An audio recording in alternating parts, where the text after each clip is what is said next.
మన Chiranjeevi vascular and multi speciality hospital దేశంలోనే best vascular and endovascular facilities and all multi speciality care.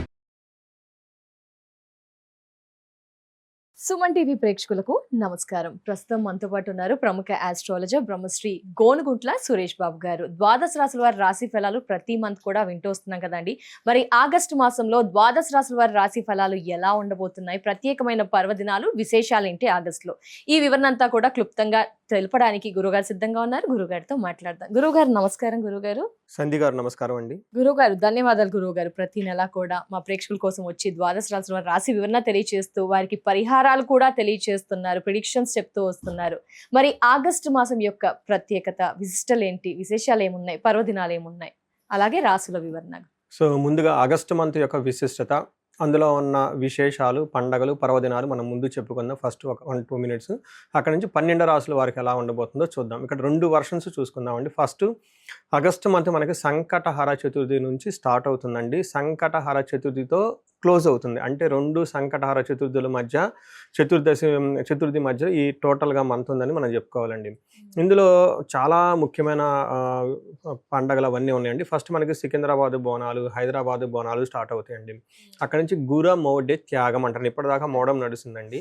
ఈ మోడంలో పెళ్ళిళ్ళు కానివ్వండి, తర్వాత శుభకార్యాలు కొన్ని నిషేధించబడినాయి కాబట్టి వివాహాలు లాంటివి ఇప్పుడు మోడం అయిపోతే ఇవన్నీ చేసుకోవచ్చు. ఇది ఒకటి. రెండోది మనకి శ్రావణ మాసం స్టార్ట్ అవుతుందండి. అక్కడ నుంచి వరమహాలక్ష్మి వ్రతాలు, హోమాలు, శుక్రవారాలు. శ్రావణ మాసం అనగానే మనకి పాశుపత అభిషేకాలు, రుద్రాభిషేకాలు ఎక్కువగా చేసుకుంటూ ఉంటారనమాట. తర్వాత మనకి వరమహాలక్ష్మి వ్రతం అందరికీ ఇష్టమైనది. మనకి అది వచ్చేటప్పటికి మనకి ఎప్పుడు జరుగుతుందంటే 21st వరమహాలక్ష్మి వ్రతం ఉంది. తర్వాత మనకి నాగ పంచమి కూడా ఉందండి. ఇది 17వ తారీఖు ఉంది. నాగుల పంచమి, నాగుల చవితి, నాగ పంచమి అంటారు. ఇది అయిపోయిన తర్వాత మనకి అమ్మవారికి సంబంధించిన జంజాలు మార్చుకుంటూ ఉంటారండి. రాఖీ పౌర్ణమి అంటూ ఉంటారు. తర్వాత గాయత్రి మాత పుట్టినరోజు అని ఉంటారు. యజుర్వేదం వాళ్ళంతా జంజాలంతా మార్చుకుంటారు. వెరీ వెరీ ఇంపార్టెంట్ సంధ్యావందనం చేసే వాళ్ళకి. నెక్స్ట్ మనకి లాస్ట్లో అగైన్ సంకటహర చతుర్థితో ఈ మాసం అంతా ముగిసిపోతూ ఉందండి. ఇందులో ఈ విధంగా అనేక రకాలైన పండగలు, విశేషాలు, చాలా విశిష్టతలన్నీ కలిగి ఉన్నారండి. సో ఇది అంతా ఒక పక్కన అయితే మనకి జ్యోతిష శాస్త్రం ప్రకారం 4 గ్రహాలు మారుతూ ఉన్నాయండి. సో ఈ 4 గ్రహాలు మారే వాటిలో ఫస్ట్ వచ్చేటప్పటికి శుక్రుడు ఆగస్టు 1నే మారుతూ ఉన్నారండి. తర్వాత సెకండ్ గ్రహం కుజుడు ఆగస్టు 2న మారుతూ ఉన్నారు. బుధుడు వచ్చేటప్పటికి ఆగస్టు 5th.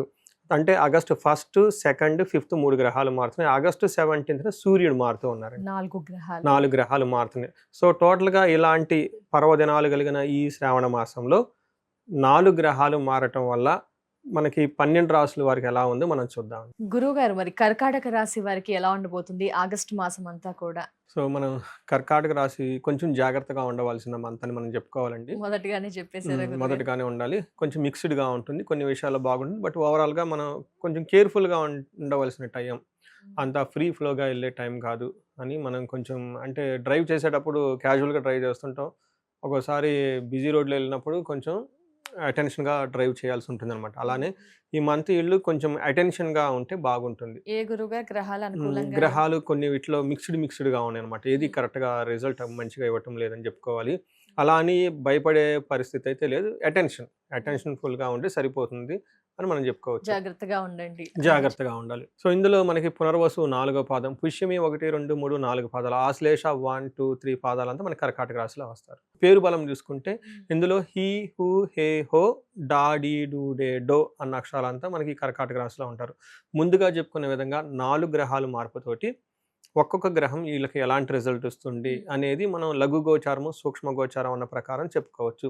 వీళ్ళకి సూర్యుడు 2వ ప్లేస్లోకి రావడంతో ధనానికి సంబంధించిన వ్యవహారాల్లో చాలా ఫ్లక్చువేషన్స్ ఉంటాయి. కొంతమందికి అనుకూలంగా ఉంటుంది, కొంతమందికి డబ్బు రాకపోవచ్చు. బట్ ధనం విషయంలో ఖచ్చితంగా చేంజెస్ అయితే ఉంటుంది. తర్వాత 12వ స్థానంలో కుజుడు ఉండటంతో వీళ్ళకి కొంచెం హెల్త్ కాంప్లికేషన్స్తో ఇబ్బంది పడే అవకాశం ఎక్కువగా ఉంటుంది. ధనం విపరీతంగా హెల్త్కి, హాస్పిటలైజేషన్ ఖర్చు పెట్టే అవకాశం ఉంటుంది. నెక్స్ట్ బుధుడు 1st హౌస్లో ఉండటంతో ధనాన్ని కోల్పోయే అవకాశం కూడా ఉంది.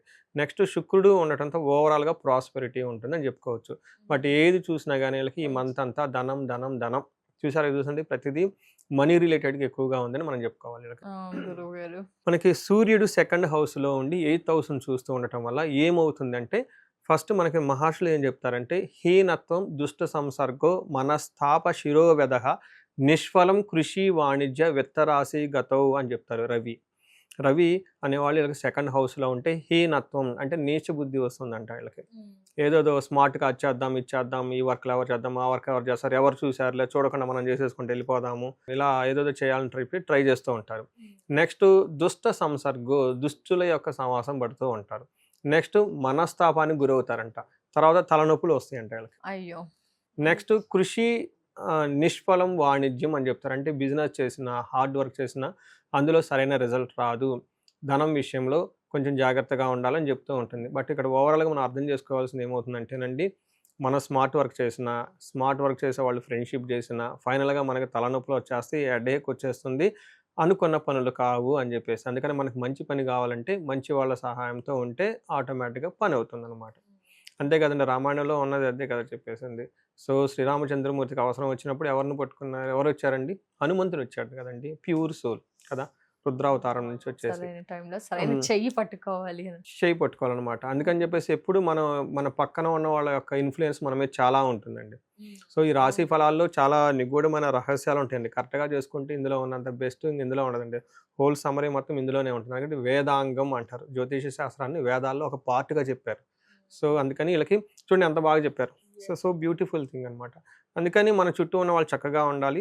తర్వాత వీళ్ళకి గొడవలయ్యే అవకాశం ఎక్కువగా ఉంటుంది. సహజం కదండి, మంచోడి పక్కన ఉంటే బాగుండని మంచి మాటలు, చెడ్డోడు ఉంటే నువ్వు నాకు అది గొడవలు చేసేస్తూ ఉంటాను అనమాట. ఇది కొంచెం జాగ్రత్తగా ఉండాలి. ఇది ఇంటర్పర్సనల్ స్కిల్స్ అండి, మన మీద మన ఇంట్యూషన్ మీద ఆధారపడి ఉంటుంది ఎక్కువ. సో చాలామంది అంటారు మీరు జ్యోతిషి శాస్త్రాన్ని నమ్మము, గ్రహాలు నమ్ము, దట్స్ ఓకే ఫైన్. బట్ మిమ్మల్ని మీరన్నా నమ్ముకొని చక్కగా ఉండమని చెప్తాంలో ఏం లేదు కదండి. యాక్చువల్ జ్యోతిష శాస్త్రం ఇదే చెప్పింది, అది కాదు. అంటే మనకి ప్లానెట్స్ అనాలిసిస్ చేసే ప్యాటర్న్ డిఫరెంట్గా ఉంటుంది. తర్వాత ఇక్కడ కుజుడు అగైన్ 12వ స్థానంలో ఉండటం అంత మంచిది కాదు అని చెప్తారండి. 12వ స్థానంలో కుజుడు ఉండటం ఏమవుతుందంటే ప్రవాసం, వ్యాధి పీడాం, బంధువైర ధనక్షయం, దేహ పీడాంచ సంచారం, ద్వాదశకే కుజే అంటారు. అంటే 12వ స్థానంలో ఎప్పుడైతే కనుక కుజుడు ఉంటే ఏమవుతుందంటే ప్రవాసం, ట్రావెల్స్ చేసే అవకాశం ఎక్కువగా ఉంటుంది, ఫారిన్ వెళ్ళే వాళ్ళకి అవకాశం ఎక్కువగా ఉంటుంది, లాంగ్ దూర ప్రయాణాలు చేసే అవకాశం ఎక్కువగా ఉంటుంది, వ్యాధి పీడం హెల్త్ కాంప్లికేషన్స్ ఉంటుంది, బంధువులతో గొడవలయ్యే అవకాశం ఎక్కువగా ఉంటుంది, ధనం కోల్పోతారు, దేహ పీడం అంటే సంచారం, ఎక్కువగా ట్రావెల్ చేయటం, రెండవది శరీరానికి కొంచెం పెయిన్స్ వచ్చే అవకాశం ఎక్కువగా ఉంటుందని చెప్తూ ఉంటారు. ఇందులో భాగంగా మానసికంగా ఆందోళన ఉంటుంది, శారీరకంగా ఇబ్బందులు ఉంటుంది. ఫైనల్గా ఏమవుతుందంటే వీళ్ళకి మనీ మ్యాటర్లో సక్సెస్ వస్తుంది అని చెప్పుకోవచ్చండి. బట్ ఇక్కడ కుజుడు జనరల్గా 12th హౌస్లో ఉంటే నాకు తెలిసిన అంటే రియల్ టైంలో కేసులు చూసుకున్నప్పుడు వీళ్ళకి బ్లడ్ రిలేటెడ్ వైరల్ ఫీవర్స్, తర్వాత బ్లడ్లో సమ్ చేంజెస్ రావటం, లైక్ మనకేమంటారు అనేమియా అంటారు, అంటే బ్లడ్ తగినంతగా ఉండకపోవటము, ఇలా సంథింగ్ అనేది బ్లడ్లో సమ్ చేంజెస్ ఉండటం వల్ల హెల్త్ కాంప్లికేషన్స్ ఉంటుంది. అది ఒకటి. రెండోది వీళ్ళ ఇంట్లో ఎవరికో ఒకరికి హెల్త్ బాగోలేకపోవటం, హాస్పిటల్కి వెళ్ళటం, హాస్పిటల్కి మందులు అవన్నీ కొనటం, ఇవన్నీ జరిగే అవకాశం ఎక్కువగా ఉంటుంది. టోటల్గా హాస్పిటల్ రిలేటెడ్ ఖర్చులు ఎక్కువగా ఉండటం, లేదంటే విపరీతంగా ధనం అనేది ఖర్చు పెట్టేయటం బ్లైండ్గా, అవసరం ఉన్నా లేకపోయినా కొనుక్కోవటం, ఇవన్నీ చేసే అవకాశం ఎక్కువగా ఉంటుంది. ఇది కుజుని వల్ల అని మనం చెప్పుకోవచ్చు. నెక్స్ట్ వీళ్ళకి బాగా సేఫ్ గార్డ్ అయ్యే ఒక ప్లానెట్ ఏంటంటే శుక్రుడు అని చెప్తారు. బట్ అగైన్ శుక్రుడు కూడా కొన్ని సాంస్క్రిట్ క్లాసికల్ టెక్స్ట్లో పాజిటివ్గాను, కొన్నిట్లో నెగిటివ్గా, కొన్నిట్లో మిక్స్డ్గా ఉంది. బట్ నేను చూసినంతవరకు కుజుడు 3వ స్థానంలో, నా పర్సనల్ ఇండివిజువల్గా జాతకం నేను చెక్ చేసుకున్నప్పుడు, అంటే చాలా పారామీటర్స్ ఉంటుంది, నాకు కుజుడు ఇండివిజువల్గా బాగా బెనిఫిట్ చేస్తాడు 3వ హౌస్లో ఉంటే. కొంతమందికి అంత బెనిఫిట్ ఉండదని చెప్తూ ఉంటారు. బట్ ఇక్కడ ఏ ప్రకారంగా చూసుకున్నా శత్రు వృద్ధి, ధనక్షయం, అంటే ధనాన్ని కోల్పోతూ ఉంటారు, శత్రు వృద్ధి వస్తూ ఉంటుందని చెప్తారు. బట్ ఎవరైతే మ్యూజిషియన్స్, ఆర్ట్స్, కళాకారులు, తర్వాత ఇలా ప్రొఫెషనల్ మ్యాటర్స్లో అంటే ఆర్టిస్టిక్ నేచర్తో ఉన్న వాళ్ళకి బాగా కలిసి వస్తుందని కూడా చెప్తూ ఉంటారు. వాళ్ళు ఏదైనా మాట్లాడితే ఆ మాట చాలా స్పష్టంగా గౌరవంగా ఉంటుంది, అందరిలోకి ఒక పలుకుబడి గౌరవం ఇదంతా ఉంటుందని చెప్పుకోవచ్చు. ప్లేజర్స్ ఎవరైనా లాంగ్ లవ్, రొమాన్స్ ఇట్లాంటి వాటిలో ఉంటే ఇట్స్ ద బెస్ట్ టైం వాళ్ళకి పెళ్ళికి వెళ్ళటానికి, ప్రపోజల్ చేయడానికి అని మనం చెప్పుకోవచ్చు అనమాట. So it's a kind of mixed result. కొంచెం హెల్త్ పరంగా జాగ్రత్తగా, ఫ్రెండ్స్ పరంగా, గ్రూప్స్ పరంగా జాగ్రత్తగా ఉండాలి. నక్షత్రాలు ఏంటి గురుగారు రిజల్ట్స్? ఇందులో వెరీ ఇంట్రెస్టింగ్ మ్యాటర్ ఏంటంటే నక్షత్రాల ప్రకారంగా వీళ్ళకి చాలా బాగుంది. సో ఇందులో పునర్వసు, పుష్యమి, ఆశ్లేష. పునర్వసు నక్షత్రం వాళ్ళకి ఓవరాల్గా అంతా బాగున్న 27 నక్షత్రాలు ఇది ఒక నక్షత్రం. ఇందులో వీళ్ళకి ఐశ్వర్యవంతంగా ఉంటుంది. ఫారిన్ వెళ్ళాలి అనుకున్న వాళ్ళకి బెస్ట్ టైం. ఇప్పుడు అంతా భూమి ఏంటంటే జర్మనీ వెళ్ళాలని, ఆస్ట్రేలియా వెళ్ళాలని చెప్పేసి, లీస్ట్ ప్రయారిటీ యూకే. ఇప్పుడు అమెరికా వెళ్ళటం అనేది చాలామంది ఇబ్బంది పడిపోతూ ఉన్నారు. ఇలాంటి సమయంలో ఎవరైనా ఫారిన్ వెళ్ళాలనుకోండి వేరే కంట్రీకి ద బెస్ట్ టైం అని చెప్పుకోవచ్చు. సంపాదించుకోవడానికి బాగుంటుంది, ధన ప్రవాహం కూడా బాగుంటుంది. నెక్స్ట్ పుష్యమి నక్షత్రం మనం చూసుకుంటే ఈ పుష్యమి నక్షత్రం వాళ్ళకి ఐశ్వర్యవంతంగా ఉంటుంది, క్షేమప్రదంగా ఉంటుంది, ధనలాభము, ఐశ్వర్యము, ఫారిన్ వెళ్ళాలి అనుకునే వాళ్ళకి కూడా బాగుంటుంది. నెక్స్ట్ ఆశ్లేష నక్షత్రం, ఇది కూడా ఈక్వల్గా మిగతా నక్షత్రాలకు చాలా బాగుందంటే ఐశ్వర్యవంతంగా ఉంటుంది, క్షేమంగా ఉంటారు, సంపదలు ఉంటుంది, ధనలాభం ఉంటుంది. వీళ్ళకి కొంచెం మానసికంగా టెన్షన్స్ ఎక్కువ ఉండే అవకాశం ఎక్కువగా ఉంటుందండి. ఇది గమనించుకుంటే చక్కగా బాగుంటుంది. గురుగారు, వీటన్నిటి నుంచి కూడా కర్కాటక రాశి వారి ఈ ఆగస్టు నెల బయటపడాలి అంటే మొదటి రోజు నుంచే ఎలాంటి పరిహారం, గట్టి పరిహారం, మంచి రిజల్ట్స్ రావాలి అంటే ఏం చేయాలి గురువు? ఒకటండి, మనకి నేను ఎప్పుడు ఏంటంటే పరిహారాలు మన లెవెల్లో మనం చేసుకోవచ్చు. ఇప్పుడు చిన్న దెబ్బ తగిలింది అనుకోండి, సింపుల్గా మనం ఫస్ట్ ఎయిడ్ చేసేసుకుంటాం. ఇంకొంచెం పెద్దదంటే న్యాచురల్ దగ్గర క్లినిక్ వెళ్తాం. ఇంకా పెద్దదంటే ఎక్స్రేలు, ఎంఆర్ఐలు, అది ఇది, ఆ తర్వాత చాలా లాంగ్ టైం కూడా పడుతుంది అనమాట. వీళ్ళకి మెజారిటీ ఆఫ్ ది గ్రహాలు అంత అనుకూలంగా లేవు కాబట్టి వీళ్ళు రుద్రాభిషేకం చేయించుకుంటే చాలా బాగా కలిసి వస్తుంది. మహాన్యాసంతో కలిసిన ఏకాదశ రుద్రాభిషేకం ఇది చాలా చోట్ల చేయరండి, గుళ్ళల్లో ఉన్నా కానీ ఇది ఒక్కసారి మళ్ళీ చెప్తున్నట్టు మహాన్యాసపూర్వక ఏకాదశ రుద్రాభిషేకం చేయించుకుంటే చాలా చాలా కలిసి వస్తుందండి. లేదంటే ఎలాంటి సమస్యలకు పరిష్కారం? రుద్రం వచ్చేటప్పటికి, రుద్రంలో మీరు అడగకపోయినా కానీ దేవుడు వచ్చేటప్పటికి 430 కోరికలు ఏమో ఆటోమేటిక్గా తీర్చేస్తాడంట. మనం ఎన్ని అడుగుతాం? 4, 5, 6, 7, 8, 9, 10 అంతకుమించి అడగం. అంటే మన ప్రాబ్లమ్స్ మనకు అడగటం కూడా చేత కాదంట. రుద్రం కనుక ఎవరో చేస్తే నమ్మకం చమకం అని ఉంటుంది. ఈ చమకంలో సుమారు 400 ప్రాబ్లమ్స్ పోవాలని చెప్పేసి ఆల్రెడీ రాసేసారు మహర్షులు. అవి చదువుకుంటే అయ్యబోతాయి అనమాట. అందుకని చెప్పి 1, 3 అని కాదు, ఎన్ని ప్రాబ్లమ్స్ అన్ని ప్రాబ్లమ్స్ పోతాయి అనమాట.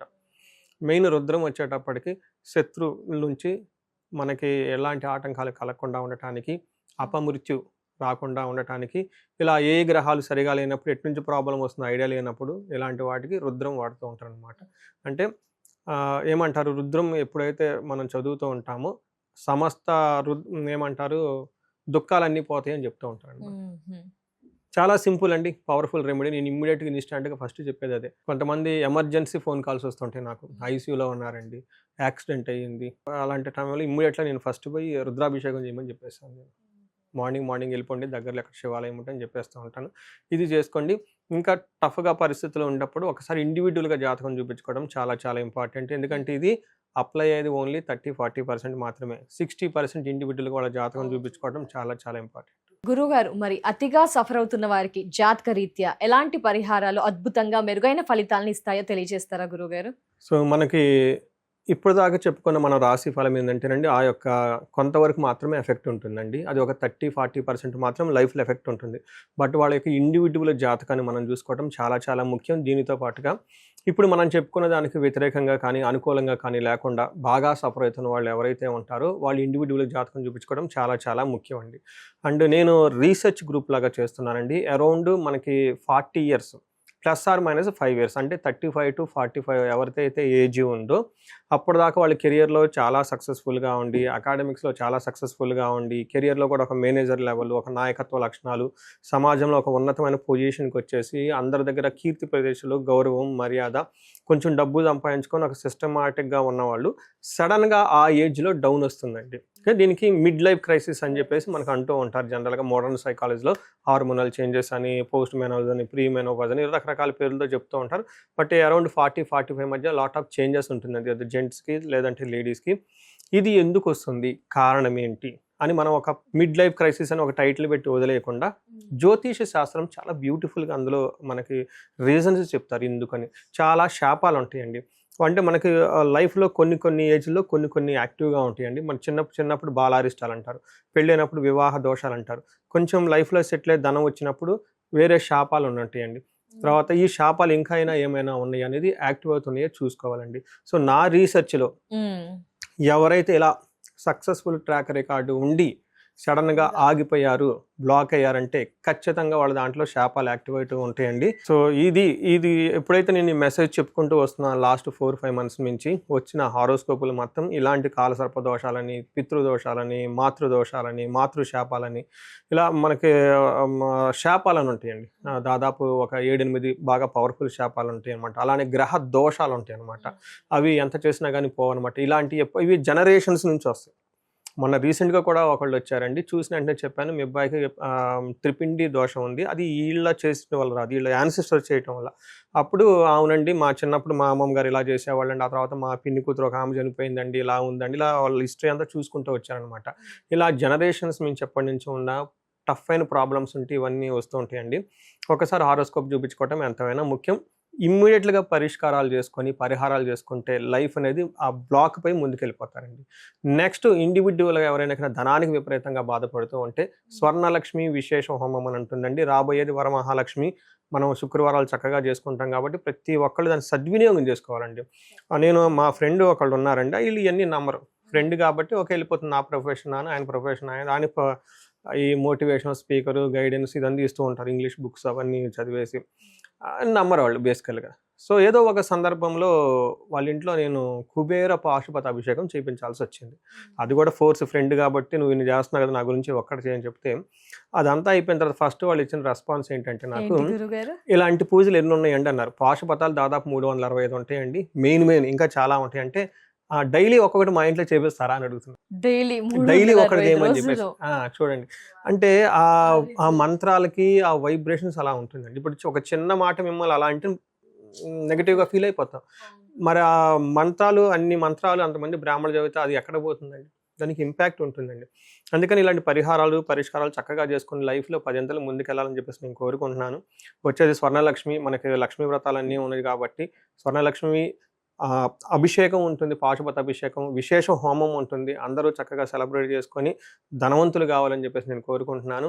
ఏదైనా కనుక వివాహానికి కనుక ప్రాబ్లంగా ఉంటే అన్యోన్య దాంపత్య పాశుపత అభిషేకము, హెల్త్ బాగా లేకుండా ఉంటే మనకేమని చెప్తారంటే మృత్యుంజయ పాశుపత అభిషేకము, హోమము, కాలసర్ప దోషము, త్రిపిండి దోషము, ఇవి ఇలా ఎనీథింగ్ వాళ్ళకి ఎక్కడైనా కనుక ఛాలెంజ్ ఉంటే ఇమ్మీడియట్గా ఒకసారి అపాయింట్మెంట్ తీసుకొని జాతక చక్రం చూపించుకొని దాని కారణాలు ఏంటో పరిష్కరించుకొని ఇమ్మీడియట్గా పరిహారాలు చేసుకుంటే 3 to 6 months మొత్తం లైన్లో పడిపోతారండి. సో ఎన్నో కేసులు చేస్తున్నాను. ఇది మహర్షులు ఇచ్చిన ఈ జ్ఞానాన్ని, మన పెద్దవాళ్ళు ఇచ్చిన ఈ మంత్రాలని వీటిని ఉపయోగించుకొని లైఫ్ 10 అంతలు వెళ్ళాలని చెప్పేసి నేను కోరుకుంటానండి.